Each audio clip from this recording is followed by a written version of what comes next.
we rolling? Yep. Right. So, yeah, with the Akasha, often that feeling of impending death, right? And so as these aspects of us are defabricating, it can really, truly feel like you're gonna die. And then you are, because these aspects of us exist as a relationship to the past and time. Who are you? What experiences have you gone through, right? What are all the things that we think make us us? And we get very wrapped up in that. And there's this thing in, a lot of the influencer world, etc., businesses, is you're supposed to sell your story, right? Yeah. And so the problem with spiritual work, if you're actually doing a good job, is that you let go of your story. It's irrelevant to you at that point as you've released on it. So if you have that story and there's a bunch of attachment to it and the astral connection is quite strong, then you relive that and you express it, and people go, oh my God, I feel a thing because you felt the thing and I have that problem, and you work them through, I'm the solution to your problem, which is the problem I had, and I'm selling you the solution. And my solution's the best. So buy it. And that's very difficult to do when your problem isn't your problem anymore, right? And then it becomes almost like healing becomes a weird thing, right? So with the Akasha, again, we're releasing time and the astral cohesions to our past, and also perspectives and attachments to perceived futures that we might have had in relation to the past, and of course how all of those things then reflect into the present. And then with the release of space, the shape, right? The shape that holds these emotions, that holds these ideas, these identities. I love making a word. Cool. So these identities, or that's kind of a good one. Hey, ideas. Yeah, that's a good one. Yeah, I'm sure somebody's come up with that, but right now, me. Speaking of no self. So when space is dissolving, the shape is no longer there, right? And form, I always repeating myself, but form holds function, right? And function increases in relation to form. So as you start working with the Akashic substance, it's an underlying tool to essentially take the elements which are like a separation, right, from Wuji, from nothingness, or the substance. People would argue on this, but we'll use this for now. The substance of Akasha breaking into the elements. You're then taking all of that differentiation, and suddenly it's gone. Now, because you've cleaned the space and the shapes, you can look at it from a perspective of emotional, psycho-emotional, physical holding patterns, if that's easier to wrap your head around, but there's also so many other layers at play. There's fields, there's stagnations, all kinds of things.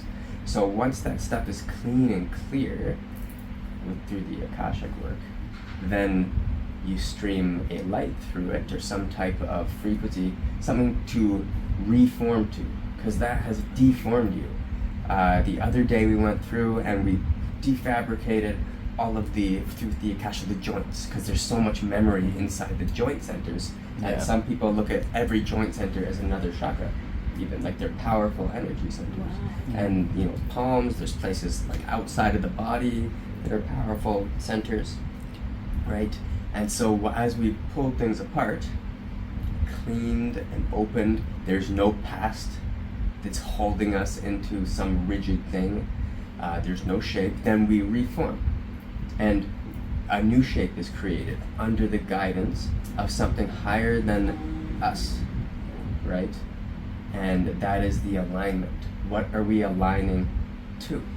So this process of building enough vital energy that you can actually sustain the work, harmonizing and working with the astral, and then having freedom within the mental, understanding how the mind forms and creates these different shapes, these containers of, emotional specification or whatever, and you dissolve those containers, you realize freedom within those elements of the astral, and you find equanimity, pull things apart, streamline you, but to something better. The alignment is not just alignment of mental, astral, physical. Lots of systems and people align themselves, but because they're not aligning to themselves to something higher than themselves, something greater than themselves, whether it's an ideal or a deity or some type of high vibrational light, if you're fortunate enough to have a teacher who can blast you with that kind of stuff, then you're typically aligning yourself to your own ego. And so you can develop a lot of power like that. But you'll notice, or you won't, I've noticed, that people who tend to do that tend to have a lot of pride in the topic of sitting with their emotions, right?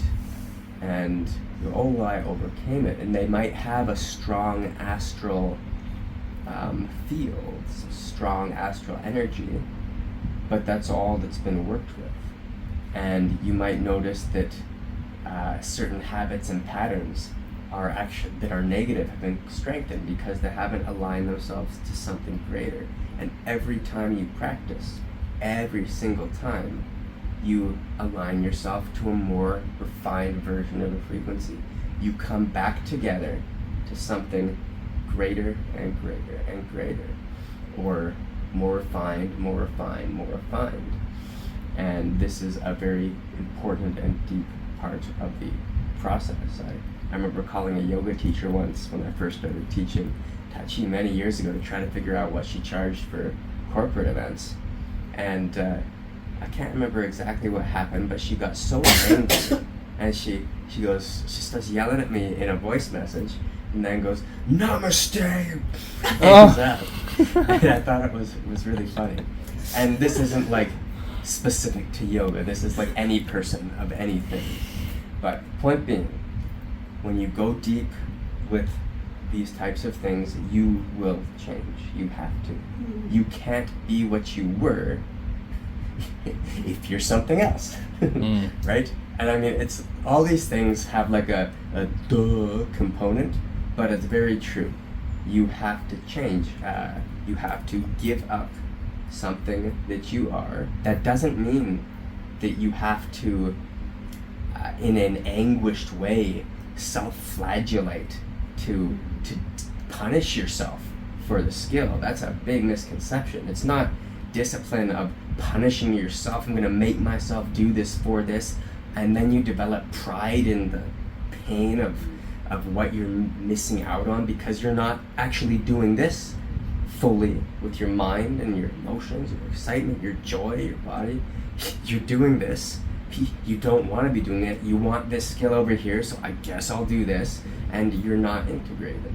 So the giving up of yourself comes from literally that surrender process, and the energies start to work through this system. The purpose of you is a conduit so that this energy can fulfill its task.